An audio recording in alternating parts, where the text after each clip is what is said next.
I want to talk about a cognitive dissonance haunting the modern high achiever. You built the machine. You hit the metrics. You achieved the financial and professional dominance that society promises as the definition of success. Yet, there's this insidious, low-grade anxiety, this whisper, that your life is fundamentally unvalidated. Society insists that you are incomplete, still waiting for completion. This relentless, performative pressure to find a +1 is not an aspiration. It is the ultimate threat to your hard-won autonomy. It is the shadow pain of the sovereign individual. Let's challenge the premise. What if this widely accepted ideal of lifelong partnership is actually a biological trap? What if the focused, kinetic energy required for world-class creation is fundamentally incompatible with the chronic, low-grade stress of relational negotiation? We're not talking about emotional fulfillment. We're talking about neuroscience. Every compromise, every management of another person's emotional landscape is a constant cortisol injection that actively diminishes your prefrontal cortex function, the exact neural center responsible for deep work and strategic execution. History provides the playbook. The individuals who fundamentally restructured reality did not fail at relationships. They strategically designed their lives around solitude. They protected their mental space like a vault. They understood that undivided attention is the single most valuable resource on the planet, and the pursuit of true greatness requires choosing sovereignty over belonging. If you feel that pull, that profound claustrophobia on the conventional path, that is the awareness of an existential threat. The real trap isn't being alone, it's the dilution trap. For the ones who truly see, staying single isn't a consolation prize. It's the grand prize itself. Now, to show you what sovereignty actually means, and why for some people, for the ones who see clearly, staying single isn't a consolation prize. It's the grand prize itself. There's a story from ancient Greece that haunts me. Alexander the Great, conqueror of the known world, master of armies, ruler of an empire that stretched from Greece to India, sought out a philosopher named Diogenes. He found him living in a barrel, owning nothing, beholden to no one. Alexander stood before him, casting a shadow over the old man, and said, "I am Alexander the Great. Ask me for anything, and it shall be yours." Diogenes looked up at this man who commanded nations and said, "Yes, move a little to the left. You're blocking my sunlight." Now, the story usually ends there with Alexander marveling at Diogenes' indifference to power. But there is a biological, evolutionary truth underpinning that exchange. Alexander reportedly said afterward, "If I were not Alexander, I would wish to be Diogenes." Think about that. The most powerful man in the world, envying the freedom of a man who owned nothing and answered to no one. What did Diogenes have that Alexander, with all his empire, could never possess? He had sovereignty over himself, complete, uncompromised, undiminished sovereignty. Alexander went home to palaces and obligations. He spent his evenings negotiating with generals, managing the emotional weather of his wives, and maintaining the vast, demanding machinery of power. His decisions were contingent. His time was never truly his own. His cognitive load was crushing, a biological tax imposed by the complexity of his attachments. He was trapped inside the empire he'd built. Diogenes went back to his barrel. His time was his own, his thoughts were his own. Crucially, his neural resources were his own. No one needed him to be anything other than what he was. Now, here's what the world won't tell you. They'll tell you that Alexander won because he conquered nations. They'll tell you that having a partner, a family, a conventional life is winning. But they never ask the question that matters: who was actually free? Who actually owned their life and, more importantly, their own consciousness? The traditional relationship acts as a massive cognitive friction generator. It demands that you dedicate a non-trivial portion of your daily processing power, your most precious resource, to managing the emotions, expectations, and logistics of another independent consciousness. This ongoing, low-grade social negotiation is a subtle, systemic energy drain. It is the cost of dilution, and this strange truth repeats throughout history. The people who changed everything, who created lasting works, who pushed human understanding forward, so many of them guarded their solitude like it was sacred because it was. Nietzsche never married. Schopenhauer never married. Tesla never married. Emily Dickinson never married. Beethoven, Da Vinci, Newton, Kant, the list goes on.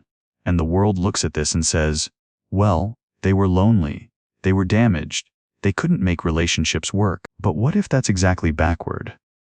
What if they recognized that to do what they needed to do? To become what they needed to become? They required something more valuable than companionship. They required undivided attention to their own becoming. They needed to keep their default mode network, the region of the brain, responsible for self-reflection, generating meaning, and forming personal identity, operating at peak capacity, free from social interruption. And this is where it gets uncomfortable, because the world has convinced you that wanting solitude is selfish. That prioritizing your own growth, your own purpose, your own sovereignty is somehow a moral failing. That the highest good is to split yourself in half, and give that half to someone else. But let me challenge that core assumption, both ethically and neurologically. Is it selfish to refuse to dilute your potential?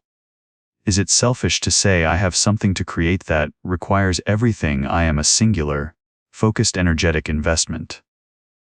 Nietzsche had a thought experiment he called eternal recurrence. Imagine you had to live your exact life again, precisely as it is, every moment, every choice, repeated infinitely forever. Most people recoil from this idea because, when they're honest, they are not living their life, they are living a script someone else wrote. The fear of being alone loneliness is not a sign of moral failure. It is an evolutionary glitch. In our ancestral environment, solitude meant death. Partnership was a survival insurance contract against predation and resource scarcity. Your brain is hardwired with the deep, primal terror of ostracization. But in the modern information age, this programming is obsolete, a fundamental mismatch theory error. Choosing strategic solitude today is the ultimate act of intellectual defiance against that faulty ancient wiring. Nietzsche asks, what if you could say yes to eternal recurrence? What if your life was so authentically yours, so completely an expression of your will, that you'd be thrilled to live it again and again forever? You cannot say yes to that if you've traded your sovereignty for security, your purpose for partnership, your becoming for belonging. You cannot become the author of your own existence if you are constantly negotiating that existence with another person. Because the moment you enter a traditional relationship, you accept a fundamental premise: your life is no longer entirely your own to direct. Your time becomes negotiable. Your priorities become shared. Your decisions require consensus. And slowly, gradually, almost invisibly, you begin to edit yourself. You smooth out the edges that might cause conflict. You moderate the ambitions that might threaten the relationship. You learn to want what is reasonable, what is practical, what keeps the peace. The profound intellectual sacrifice required to maintain domestic harmony is the hidden cost of traditional partnership. This is the love that diminishes you. This constant, low-grade self-editing is the mechanism by which potentially great souls are domesticated, turning architects of reality into managers of the mundane. The price of peace often means the death of potential. Schopenhauer understood this fundamental conflict. He lived alone for most of his life, working in the mornings, walking in the afternoons, thinking in the evenings. He had no spouse to consult, no domestic drama to navigate. His time was entirely his own. His mind was entirely his own. And people called him a misanthrope. But read his work. That depth of thought, that architectural clarity of insight that does not come from bitterness. that comes from undivided attention to truth. He wrote, "A man can be himself only so long as he is alone. And if he does not love solitude, he will not love freedom.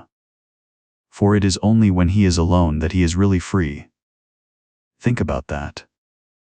When you are alone, genuinely alone, not lonely, but sovereign, you are free to pursue any thought, explore any idea, commit to any ambition without justifying it to another consciousness.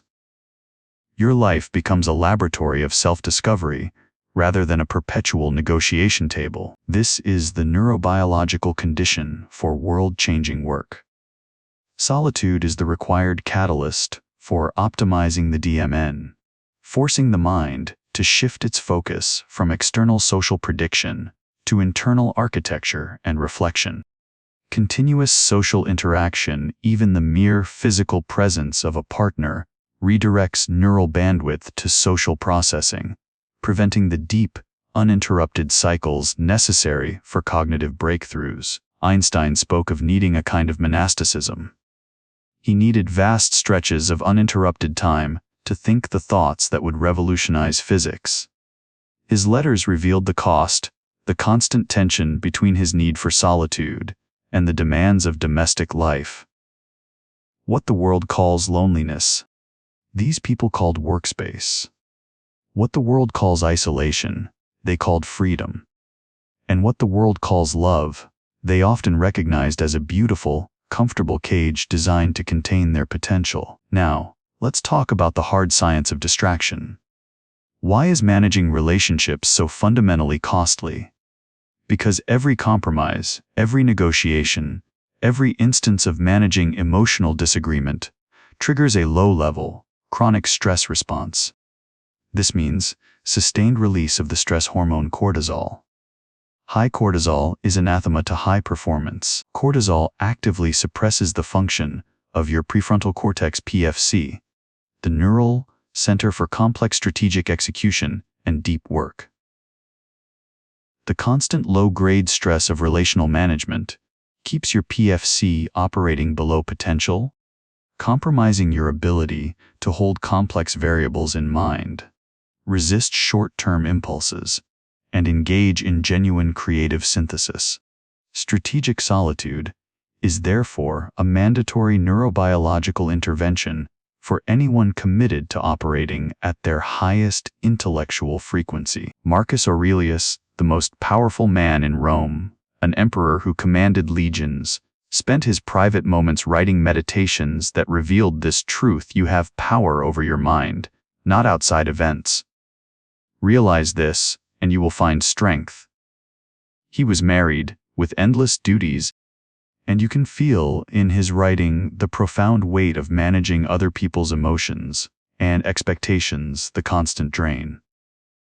He found peace only in those stolen moments of solitude, reminding himself that true peace comes from within. Now, imagine if Marcus Aurelius had been single. Imagine all that energy spent navigating the complex emotional landscape of marriage and family, all those resources poured into maintaining domestic harmony, redirected entirely toward his own philosophical development, his own governance, his own becoming. Would his meditations have gone even deeper? The question is worth asking, because the Stoics understood that you have finite time, finite attention, and finite energy. Now, imagine if Marcus Aurelius had been single.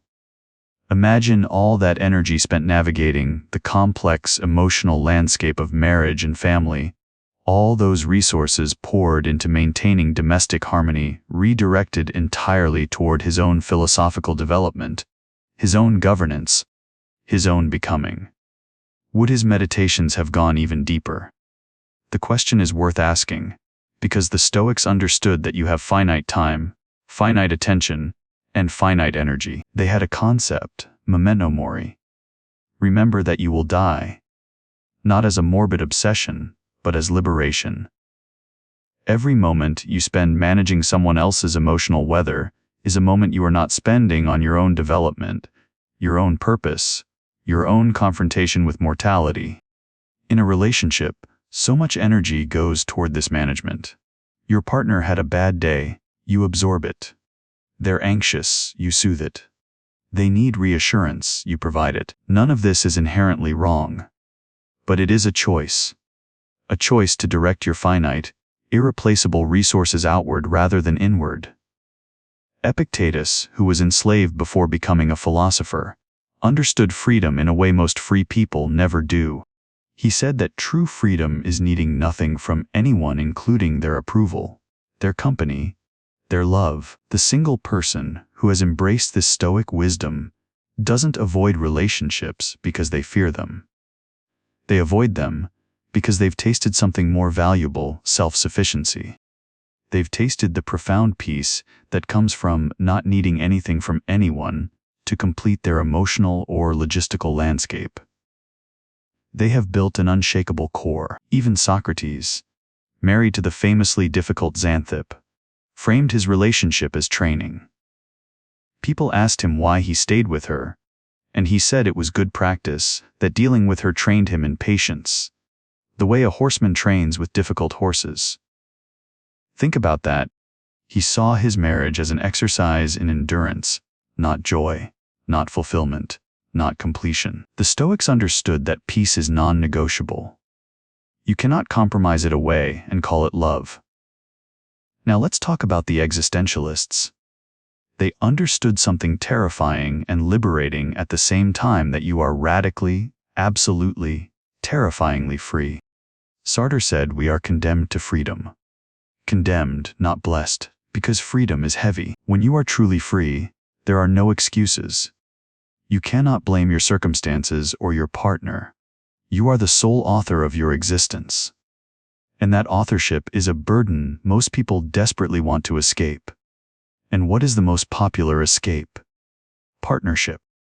Because the moment you commit to another person, you buy yourself a perfect, socially acceptable excuse for every choice you don't make, every risk you don't take. I would have started that business, but my partner needs stability.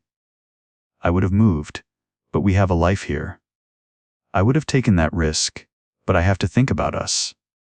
See how the burden of freedom dissolves into the comfortable warmth of shared responsibility. You gain a companion in the cage, but authentic existence requires you to face that terrifying expanse without flinching, to create yourself moment by moment through choices entirely your own. Emily Dickinson understood this.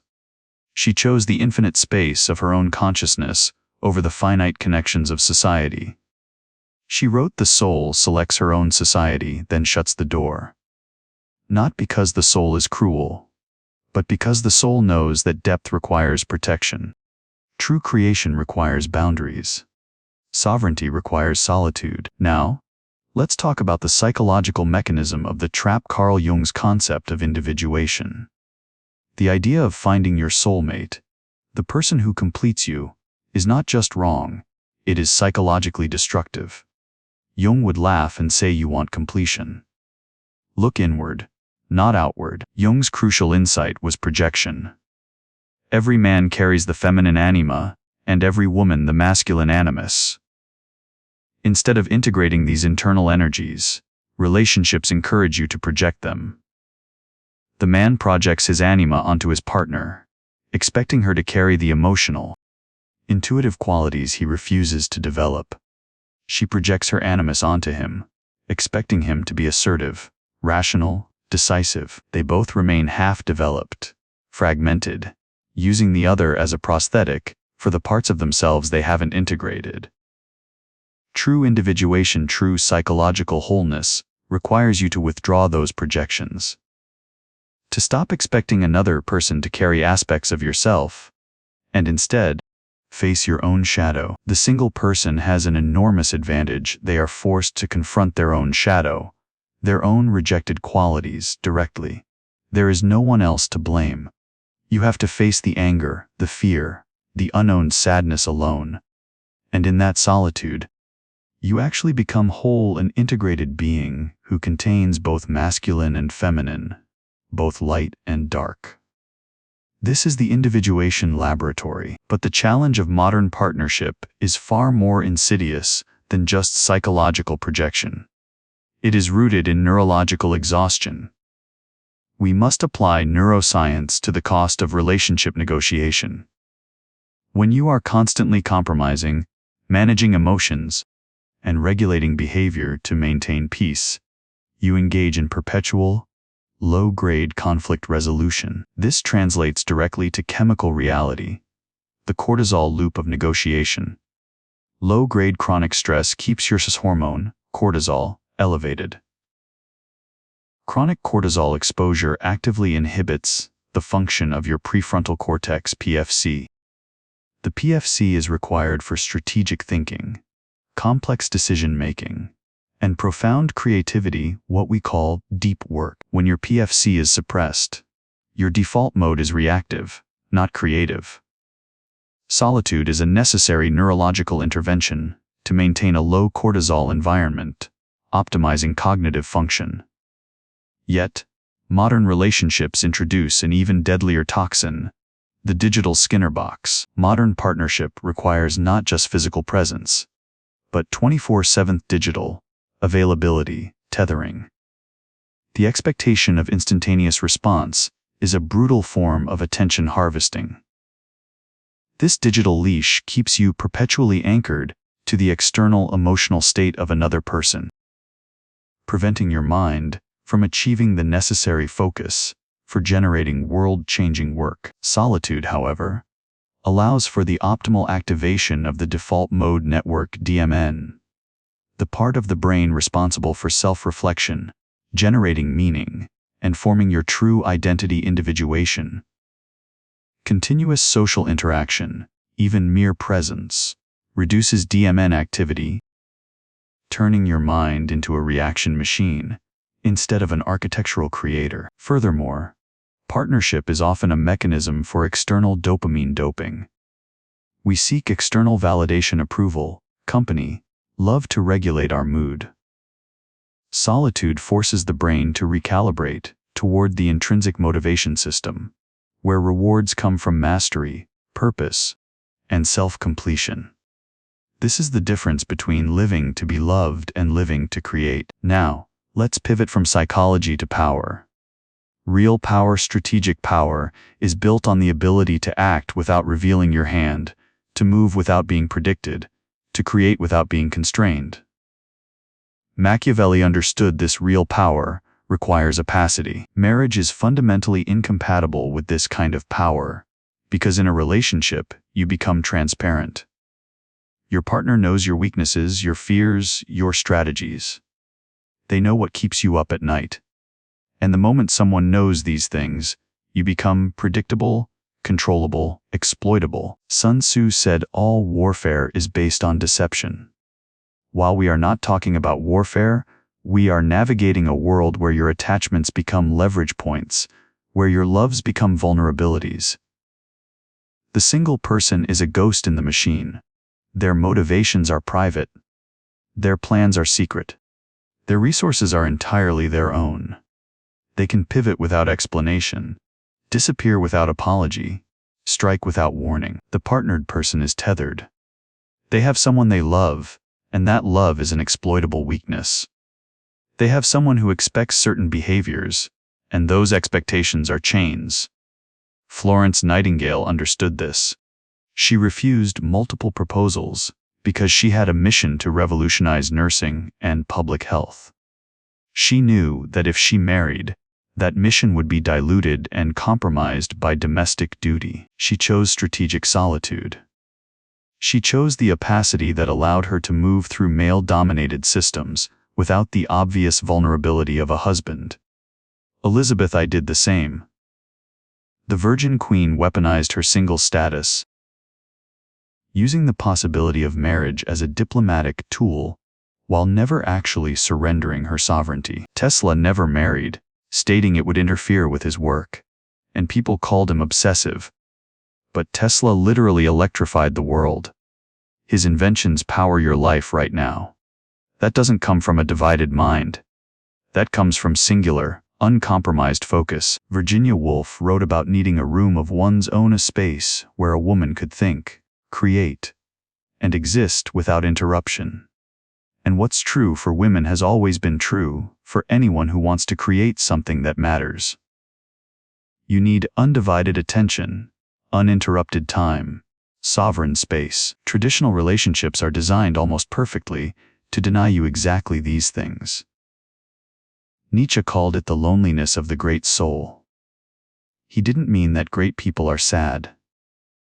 He meant that when you refuse to live at the intellectual and emotional level of the masses, when you insist on thinking deeper, creating more daringly, you necessarily separate yourself. This separation, this chosen solitude, is not a bug, it is a feature.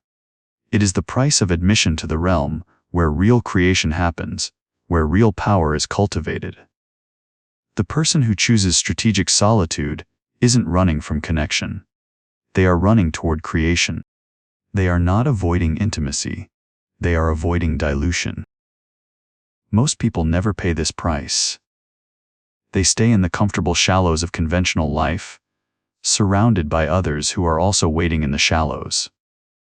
They call it community. They call it love.